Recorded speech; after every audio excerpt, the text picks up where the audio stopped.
Hello dear students, कैसे हैं आप लोग। आशा करती हूँ कि आप सुरक्षित होंगे। आज हम द लास्ट लेसन के पार्ट 2 के बारे में पढ़ेंगे।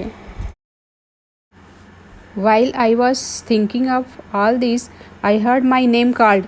It was my turn to recite. What would I not have given to be able to say that dreadful rule for the participle all through very loud and clear and without one mistake. But I got mixed up on the first words and stood there, holding on to my desk, my heart beating and not daring to look up. I heard M. Hamel say to me, I won't scold you, little friend. You must feel bad enough. See how it is. Every day we have said to ourselves, Bah, I have plenty of time. I will learn it tomorrow. And now you see where we have come out. Ah, that's the great trouble with Alsace. She puts off learning till tomorrow. Now those fellows out there will have the right to say to you, how is it? You pretend to be Frenchmen and yet you can neither speak nor write your own language. But you are not the worst, poor little friend. We have all a great deal to reproach ourselves with. Your parents were not anxious enough to have you learn. They preferred to put you to work on a farm or at the mills so as to have a little more money. And I have been to blame also. Have I not often sent you to water my flowers instead of learning your lessons? And when I wanted to go fishing, did I not just give you a holiday? Then, from one thing to another, M. Hamel went on to talk of the French language, saying that it was the most beautiful language in the world.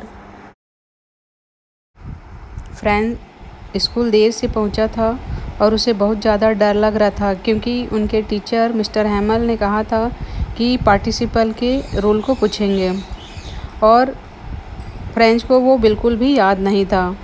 जैसे ही उसके नाम पुकारने की आवाज़ सुनाई देता है वो एक शब्द भी नहीं बोल पाता है और अपने डेस्क को पकड़े हुए खड़े रहता है। उसे ऊपर की तरफ देखने का साहस भी नहीं होता। तब मिस्टर हैमल कहते हैं कि मैं तुम्हें नहीं डांटूंगा नन्हे फ्रेंड, तुम्हें निश्चय ही काफ़ी बुरा लगा होगा। देखो कैसी स्थिति है। हम प्रतिदिन स्वयं से कहते हैं कि हमारे पास बहुत समय है, मैं इसे कल सीख लूँगा, और तुम देखो हम कहाँ आ गए हैं। ओह, अल्सेस के साथ सबसे बड़ी मुसीबत यही है कि यहाँ के लोग सीखने के काम आने वाली चीज़ों को कल पर टाल देते हैं। मिस्टर हैमल आगे कहते हैं कि बाहर बैठे लोग तुमसे ऐसा कहने का अधिकार रखते हैं कि तुम फ्रांसीसी होने का नाटक करते हो, क्योंकि तुम अपनी भाषा न तो बोल सकते हो और न ही लिख सकते हो। परंतु नन्हे फ्रेंड, इसके लिए तुम जिम्मेदार नहीं हो, हम सभी इसके लिए जिम्मेदार हैं।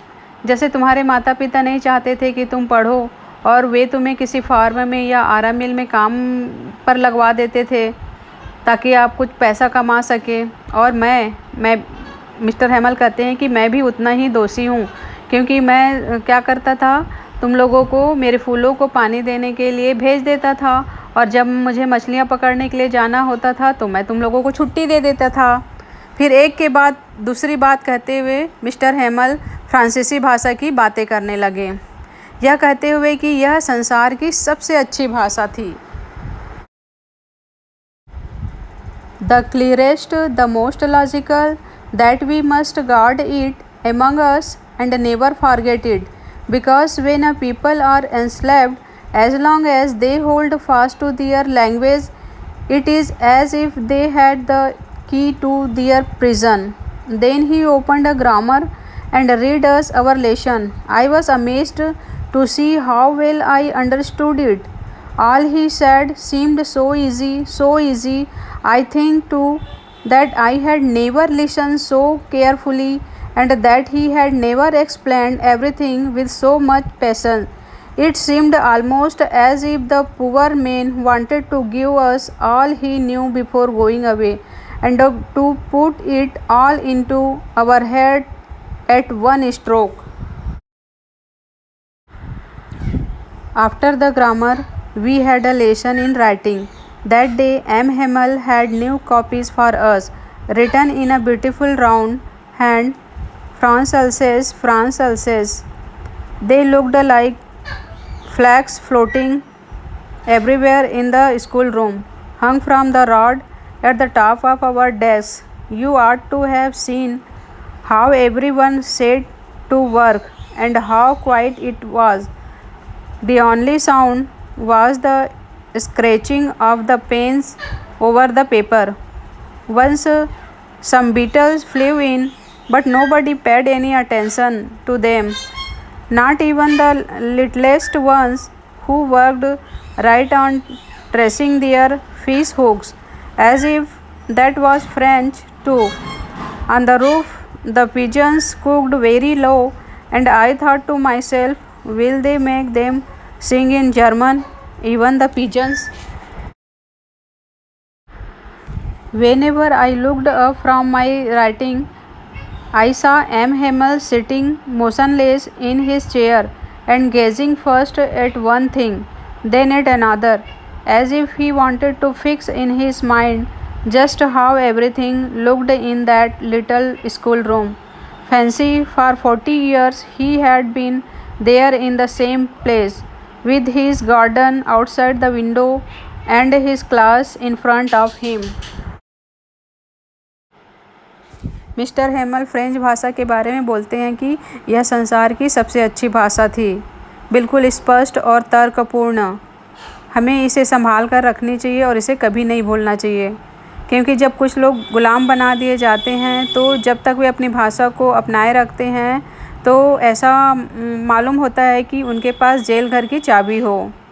इसके बाद मिस्टर हेमल ने व्याकरण और अन्य पाठ पढ़कर सुनाए। यह देखकर फ्रेंच को बहुत ज़्यादा आश्चर्यचकित हो जाता है कि उसे हर बात बहुत अच्छी से समझ में आ रही थी और उसे ऐसे लग रहा था कि मानो मैं इतना ध्यानपूर्वक कभी सुना ही नहीं था या उनके टीचर इतने धैर्य से कभी समझाए ही नहीं थे। फ्रेंच कहता है कि मुझे ऐसे लग रहा था कि मिस्टर हेमल जो हैं वो जाने से पहले हमें सारी बात बता देना चाहते थे या सिखा देना चाहते थे जितना वे जानते थे, और एक ही प्रयास में वे सारी बातें हमारी दिमाग में डाल देना चाहते थे। फ्रेंच आगे बताता है कि उसके बाद हमें लिखने का पाठ करवाया गया। उस दिन मिस्टर हेमल के पास हमारे लिए नई कापियाँ थी जिस पर बड़ी मोटी और सुंदर लिखावट में लिखा हुआ था फ्रांस अल्सेस, फ्रांस अल्सेस। वे छोटी छोटी झंडियों के समान लग रही थी जो कक्षा में सभी जगह फहरा रही थी, हमारे डेस्कों के ऊपर छड़ी से लटकी हुई थी। फ्रेंच आगे बताता है कि क्लास में कितनी शांति थी, हर स्टूडेंट अपने काम में लगे हुए थे, केवल कागज़ के ऊपर पेन के चलने की आवाज़ आ रही थी। एक बार कुछ कीट पतंगे उड़कर अंदर आ गए, परंतु उसकी तरफ किसी ने भी ध्यान नहीं दिया। छत पर कबूतर बहुत ही धीमी आवाज़ में गुटरगू कर रहे थे। फ्रेंच सोचता है कि क्या उन कबूतरों को भी वे जर्मनी भाषा में गवाएंगे। फिर वो अपने टीचर मिस्टर हेमल को देखते हैं कि वो अपनी कुर्सी पर स्थिर बैठे रहते हैं, कभी एक चीज़ को तो कभी दूसरी चीज़ को टकटकी लगाए हुए देखते हैं, मानो वह प्रत्येक चीज़ को अपने मन में बांध कर रखना चाहते हो, क्योंकि मिस्टर हेमल 40 वर्षों से उसी स्थान में रह रहे थे। खिड़की से बाहर की तरफ उनका बगीचा और उसके सामने की तरफ उसकी कक्षा दिखाई देती थी। Just like that, only the desks and benches had been worn smooth. The walnut trees in the garden were taller, and the hopevine that he had planted himself twined about the windows to the roof. How it must have broken his heart to leave it all, poor man, to hear his sister moving about in the room above, packing their trunks, for they must leave the country next day. But he had the courage to hear every lesson to the very last. After the writing, we had a lesson in history, and then the babies chanted their ba, be, bi, bo, boo. Down there at the back of the room, old Hauser had put on his spectacles and, holding his primer in both hands, spelled the letters with them. You could see that he too was crying. His voice trembled with emotion, and it was so funny to hear him that we all wanted to laugh and cry. Ah, how well I remember it, that last lesson. All at once the church clock struck 12, then the Angelus. At the same moment, the trumpets of the Prussians returning from drill sounded under our windows. M. Hamel stood up very pale in his chair. I never saw him look so tall. My friends, said he, but something choked him. He could not go on. Then he turned to the blackboard, took a piece of chalk, and bearing on with all his might, he wrote as large as he could, Vive la France. Then he stopped and leaned his head against the wall, and without a word he made a gesture to us with his hand. School is dismissed, you may go. Desk और bench घिस घिस कर चिकने हो गए थे। बगीचे में अखरोट के पेड़ पहले से बड़े हो गए थे तथा फूलदार बेल जो मिस्टर हेमल ने लगाई थी वह खिड़की के सहारे छत पर पहुंच गई थी। फ्रैंक सोचता है कि इन सब को छोड़कर जाने से उनके टीचर बहुत दुखी होंगे, क्योंकि अगले ही दिन उन्हें देश को छोड़कर जाना था। फ्रैंक आगे बताता है कि उनके टीचर मिस्टर हेमल में प्रत्येक पाठ को अंत तक सुनने का साहस था। लिखने के बाद उन्होंने हमें इतिहास का एक पाठ पढ़ाया। फिर बच्चों ने अपना बाबे ब्यू वाला गाना भी गाया। कमरे के अंत में पीछे की तरफ बैठा हुआ बूढ़ा हाउसर अपनी चश्मा पहन चुका था और अपनी प्राइमर मतलब वर्णमाला की पुस्तक को हाथ में पकड़े हुए था, और वह भी भावुक हो गया था, रो रहा था। उसकी आवाज़ सुनने में ऐसा विचित्र लग रहा था कि हम सब हंसना और रोना चाहते थे। फ्रैंक आगे कहता है कि ओह, वह अंतिम पाठ मुझे कितनी अच्छी तरह से याद है।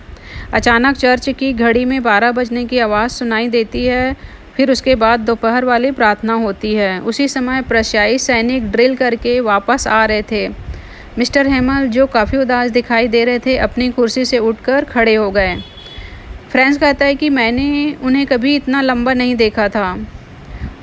मिस्टर हेमल कहते हैं, मेरे मित्रों, मैं लेकिन किसी बात से उनका गला चोक हो जाता है। वे अपनी बात जारी नहीं रख पाते हैं। फिर उन्होंने ब्लैकबोर्ड की तरफ मुंह किया, चाक का एक टुकड़ा लिए और जितनी ताकत से वो लिख सकते थे या जितना बड़ा वो लिख सकते थे लिख दिए, वाइव ला फ्रांस। इसका मतलब होता है फ्रांस अमर रहे। फिर वे रुके, अपने सिर को दीवार के साथ टिका लिए और बिना एक शब्द बोले उन्होंने एक हाथ से हमारी तरफ इशारा किया।